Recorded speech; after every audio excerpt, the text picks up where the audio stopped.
안녕하세요. 화려한 싱글로 돌아온 30대 여성입니다.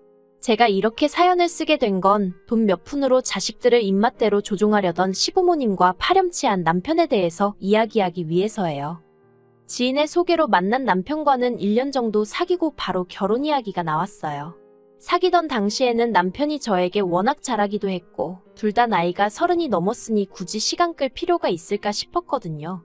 그리고 양가 부모님들도 저희가 결혼하겠다는 의사를 밝혔을 때 반대는 전혀 없었고 믿고 맡겨주시는 분위기였습니다. 게다가 상견례 자리에서 어머님 아버님이 먼저 1억을 해줄 테니 거기에 대출을 받아서 집을 사는 게 어떻겠냐고 하시더라고요. 친정 부모님은 5천 정도 생각하고 계신 상황이었는데 말이에요. 그런데 시부모님이 꼭 똑같이 할 필요 있냐? 형편 따라 하는 거지 하시며 쿨하게 말씀하셨지요. 그래서 그때만 하더라도 시부모님이 1억 해주신 걸로 그렇게 생색을 내실 줄은 몰랐어요. 그런데 솔직히 저희 친정이라고 아예 안 보태주신 것도 아니고 그렇다고 대출이 없는 것도 아니었는데 걸핏하면 주변 분들에게 저희 아파트를 어머님 아버님이 사주신 것처럼 말씀을 하고 다니셨더라고요. 심지어 친척분들은 물론이고 아주버님한테도 저희가 당신들 없었으면 결혼 못했을 거라고 하셨다나요. 오죽하면 형님이 저를 불러선 동서 빈몸으로 시집 온 거 맞냐고 물었는데 어찌나 어이가 없던지요. 그리고 알고 보니까 아주버님이 형님과 결혼할 때도 시댁에선 1억만 해주셨는데 그때도 저희 때와 마찬가지로 주변 분들에게 당신들이 아예 집을 사주신 것처럼 말씀을 하고 다니셨다는 겁니다. 형님은 그때를 생각하면 지금도 너무 짜증이 난다면서 혹시나 싶어서 물어봤다나요. 그리고 형님에게 그런 이야기를 듣고 나니 더더욱 사실관계를 바로 잡아야겠다는 생각이 들었습니다. 제가 가만히 입 다물고 있으면 사람들은 정말 제가 빈몸으로 시집 온 줄 알 테고 그러면 뒤에서 이러쿵저러쿵 말이 나올 건 불보듯 뻔했으니까요. 그래서 제가 한 번은 어머님께 농담처럼 웃으며 저희 친정부모님이 들으시면 서운해하시겠어요 그랬네요. 그러자 어머님이 서운하긴 뭐가 서운하냐면서 그러면 니네 부모한테 5천만 원 더 달라고 해. 그럼 같이 사줬다고 할게 그러시대요. 듣는데 너무 어이가 없더라고요. 하지만 그래도 제가 정말 당장 친정에다 얘기해서 어머님 말씀대로 5천을 받아올 건 아니었으니까요. 그래서 황당하긴 했지만 이후로는 그냥 어머님의 유치한 허세 정도로 이해하려고 했어요. 하지만 어머님 아버님의 돈으로 유세라고 해야 할지 생색이라고 해야 할지 아무튼 하루가 다르게 더 심해져만 갔습니다. 집을 당신들이 해줬으니 당신들도 저희 집에 어느 정도 지분이 있다 하며 한 달에 2~3번은 꼭 오셔서 주무시고 가시려고 하셨거든요. 그러다 서울에 당신들이 볼 일이라도 있을 때면 길게는 3~4일을 연달아 계시기도 했고요. 참고로 시댁과 저희 집은 왕복 3시간 정도 거리가 됩니다. 그러니 아무리 연락 없이 오셨다고 하더라도 자식으로서 그냥 돌려보낼 수도 없는 노릇이었지요. 그래서 어쩔 수 없이 그럴 때면 울며 겨자 먹기로 주무시고 가시게 할 수밖에 없었네요. 그러다 언젠가부턴 어머님 아버님이 올라오시는 게 귀찮아지셨던 건지 저희 부부더러 내려오라고 하시더라고요. 근데 그게 한 달에 한 번도 아니고 매주 한 번, 그리고 꼭 자고 갈 것을 요구하셨지요. 빈손으로 오면 안 되는 건 당연한 거였고요. 그래서 갈 때마다 과일이며 고기며 사들고 내려가야 했는데 그냥 싫다고 못 간다고 했으면 되는 걸 꾸역꾸역 가놓고서 왜 이런 이야기를 하냐 하시겠지만요. 저도 정말 가고 싶지 않았습니다. 그런데 어머님이 말끝마다 당신한테 잘하는 자식한테 1억을 주겠다 그런 소리를 하셨거든요. 그리고 저보다는 남편이 그 1억을 무척 탐내는 눈치였습니다. 조금만 신경 써서 하면 되는 걸 괜히 어깃장 부리다가 아주버님이 가져가게 되면 어떡하냐면서요. 지금 생각해보면 1억을 탐내는 척 효도를 하고 싶었던 건가? 문득 그런 의심도 들긴 하네요. 아무튼 무엇보다도 당시 제가 정말로 이해할 수 없었던 건 어머님 아버님은 이유가 어떻든 간에 자식들끼리 싸움이라도 났으면 하셨던 건지 별것도 아닌 일로 경쟁을 부추기셨다는 거예요. 당장 그 1억만 하더라도 차라리 아들들한테 똑같이 5천씩 나눠주시던가 아예 안 주시던가 해도 되는 걸 굳이 당신한테 더 잘하는 사람한테 주겠다 하시고 그뿐만이 아니었어요. 저랑 형님을 두고 점수를 매기는 일도 잦았거든요. 큰며느리인 형님은 친정에 자주 안 가니까 100점. 저는 친정에 한 달에 한 번은 꼭 가니까 미워서 빵점 뭐 이런 식으로 말이에요. 빵점 며느리란 소리에 친정 부모님은 크게 노여워하셨습니다. 무슨 그런 못 배워먹은 집구석이 있냐면서요. 그리곤 급기야 친정아버지께서 따로 남편을 부르셔서는 막말하는 부모한테 내 와이프한테 함부로 하지 말라 소리 한마디도 똑바로 못하면서 그게 무슨 남편이냐고 계속 그렇게 살 거면 당장이라도 내 딸 놔주고 부모한테 가서 살라고 크게 화를 내셨지요. 평소에 인자하게만 보였던 저희 아버지가 그렇게 세게 나가셨으니 남편도 많이 놀랐는지 쩔쩔매대요. 그렇게 그 일이 있고 얼마 지나지 않았을 무렵 어머님 아버님이 급하게 저희 부부를 찾으셨습니다. 무슨 위중한 일이라도 있나 하고 걱정을 했는데 알고 보니 제가 전화를 자주 안 해서 괘씸하다며 당장 내려오라고 하신 거였지요. 솔직히 겨우 그 얘기를 하시려고 저희 부부를 반차까지 내가며 왕복 3시간 거리를 오가게 하셨다는 게 어처구니가 없더라니까요. 참고로 전화는 일주일에 3번 정도는 드리고 있었습니다. 어머님 아버님은 매일같이 하기를 원하셨던 거고요. 그리고 이때는 남편도 억지도 이런 억지가 있나 싶었는지 처음으로 어머님 아버님께 큰 소리를 냈어요. 둘 다 집에서 노는 것도 아니고 아침에 불이 나게 출근하기 바쁘고 퇴근하고 집에 오면 뻗어 있는데 전화 좀 못할 수도 있지. 자식을 진짜 생각하신다면 그 정도는 이해해 주셔야 하는 거 아니냐면서요. 그러자 어머님 아버님, 특히나 어머님이 크게 충격을 받으신 듯 했습니다. 그도 그럴 것이 그동안엔 네 형은 어쩌고 하거나 돈을 주네마네 하면 찍소리도 않았던 작은 아들이 어머님 표현을 빌리자면 지 마누라한테 눈이 뒤집혀서 부모도 못 알아보고 성질을 낸 거니까요. 이후로도 어머님께선 도무지 화가 가라앉지 않았는지 급기야 저희 부부더러 저희 같은 후레자식은 처음 봤다면서 당장 살고 있는 아파트에서 나가라셨어요. 이런 자식들인 줄 알았으면 길바닥에서 노숙을 하든지 어디 시공창에 들어가서 살던지 신경도 안 썼을 거라면서 말이에요. 그리고 어머님의 막말이 계속되자 남편도 악을 쓰면서 우리가 나가긴 왜 나가냐고 죽어도 못 나간다고 맞섰습니다. 2시간 넘게 그렇게 고성이 오가면서 결국 일이 커져버렸어요.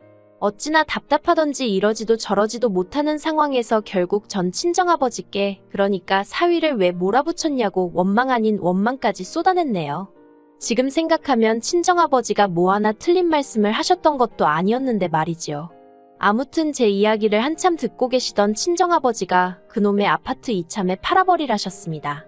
아파트 팔아서 시댁에 1억 돌려줘버리고 남은 돈으로 저희 형편에 맞는 집에 들어가서 마음 편히 살라고요. 그리고 친정아버지 말씀에 따라 저희는 아파트를 처분하고 1억을 돌려드리기로 했습니다.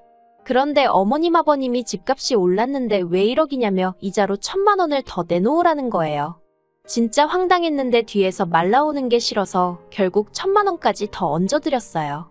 그러니 시부모님에 대한 제 감정은 최악으로 치닫게 되었고 이후로 거의 발걸음을 끊다시피 지내게 된 거지요.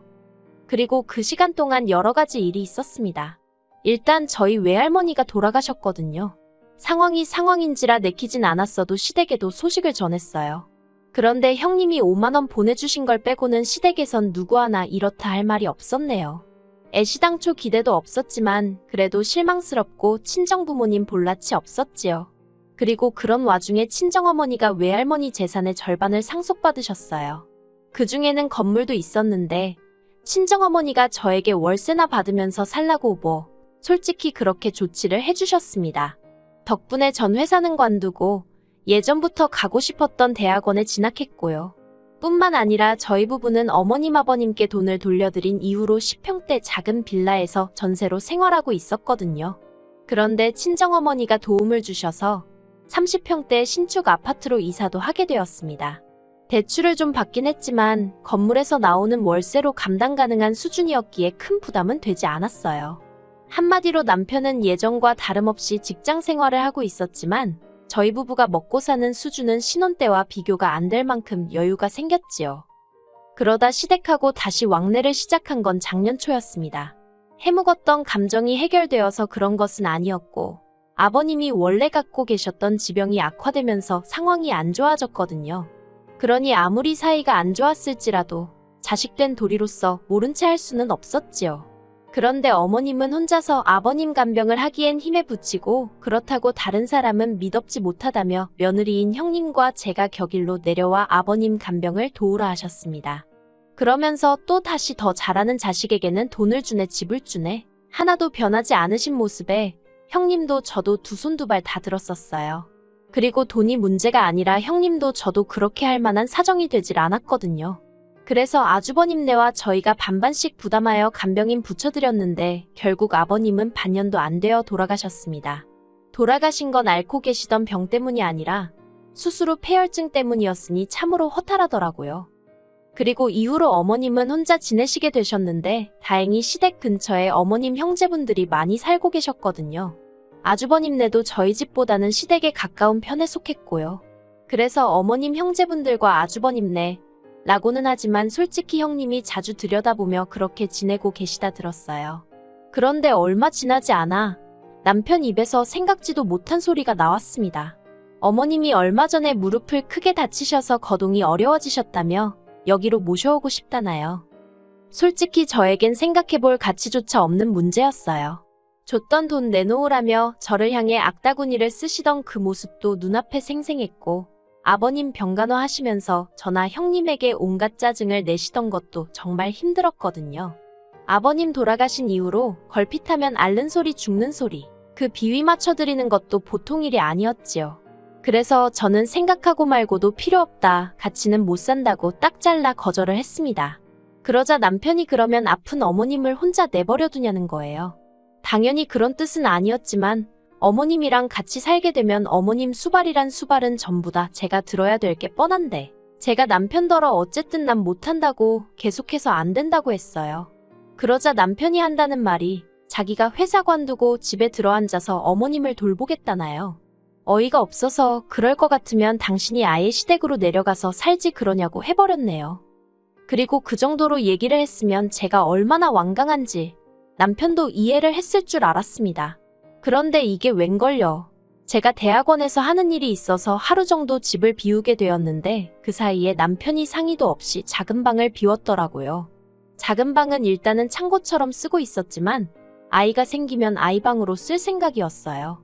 하지만 그때만 하더라도 방을 갑자기 왜 치웠나 했지. 설마 그 방에 어머님을 모실 생각을 하고 있을 줄은 상상도 못했습니다. 그래서 이게 웬일이냐 물으니까 남편도 천연덕스럽게 하는 말이 그냥 대청소가 하고 싶었다나요? 당시 대학원에서 프로젝트도 많았고 그래서 남편 말만 듣고는 그러냐 하고 한 귀로 흘려들은 제 잘못이라면 잘못이겠네요. 그리고 며칠 뒤 친정어머니와 몇 달 전부터 계획했던 제주도 여행을 다녀왔을 때였습니다. 2박 3일 정도 집을 비운 거였는데 그 사이에 생각지도 못한 상황이 벌어졌더군요. 글쎄 작은 방에 어머님 짐이 들어차 있었어요.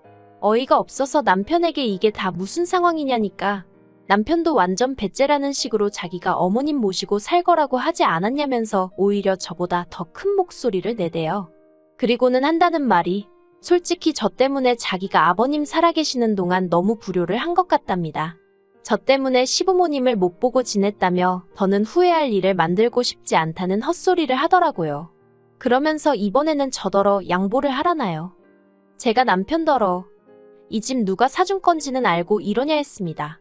남편이 장모님이 사주시긴 했어도 그렇다고 시어머니가 못 들어와 산다는 법이 세상에 있기는 하냐면서 누가 사준 게 뭐가 중요하냐고 따지고 들었어요. 한마디로 말이 안 통하대요. 그래서 일단은 알겠다고 했습니다. 그제서야 남편은 제가 체념했다고 생각했는지 자기를 이해해줘서 고맙다나요. 하지만 저에게도 생각이 다 있었지요. 이튿날 저는 평소처럼 학교에 가듯 집에서 나왔지만 학교에 가는 대신 집 앞 카페로 향했습니다. 어머님 짐까지 다 들어온 걸로 봐서는 언제라도 어머님이 오실 것 같았고 그러니 그 전에 어떻게든 조치를 취해야 한다는 생각뿐이었거든요. 이윽고 남편이 집을 나서는 게 보였고 저는 그 길로 집으로 향했습니다. 일단 급한 대로 제 짐을 챙기고 현관 비밀번호를 바꾸기 위해서였지요. 그리고 그날 늦은 오후 친정에서 쉬고 있는데 아니나 다를까 남편에게 전화가 오기 시작했습니다. 남편이 저더러 현관문이 안 열린다길래 그럴 거라고 내가 비밀번호 바꿨다고 순순히 말해줬네요. 그러자 남편이 장난하지 말라면서 지금 어머님도 옆에 계시다고 빨리 비밀번호 말하라고 어머님 지금 몸도 안 좋으신데 계속 세워둘 거냐면서 저를 마치 못돼 먹은 사람처럼 몰고 가는 거예요. 전 너무 짜증이 나서 그렇게 어머님 걱정되면 당신이 알아서 어디 호텔에라도 모시고 가던가 하면 되지. 왜 나한테 난리냐고 소리를 지르곤 전화를 끊어버렸습니다.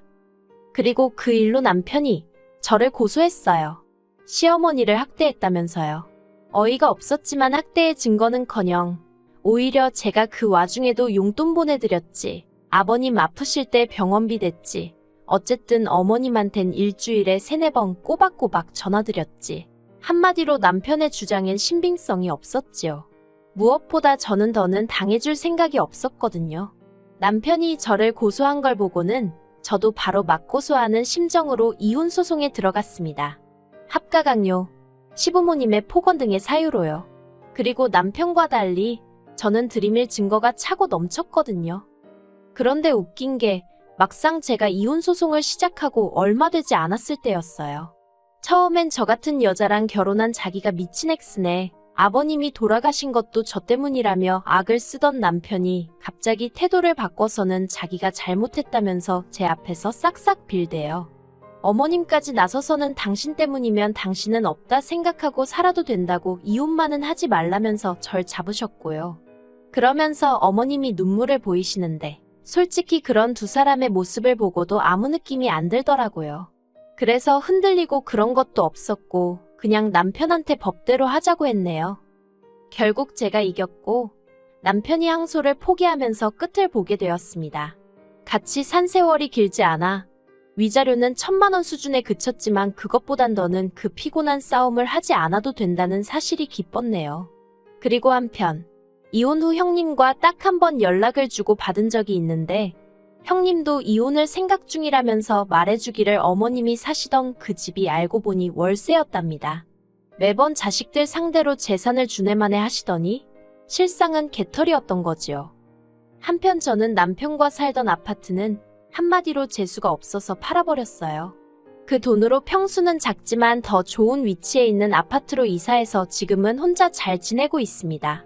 이혼녀 딱지를 달게 되긴 했지만 크게 신경은 안 써요. 친정부모님 능력 있으시고 저도 제 커리어를 쌓아나가고 있으니까 뭐 좋은 인연이 생길 수도 있고 안 생기면 또 어떤가요? 저 혼자 잘 먹고 잘 살면 되지요 뭐.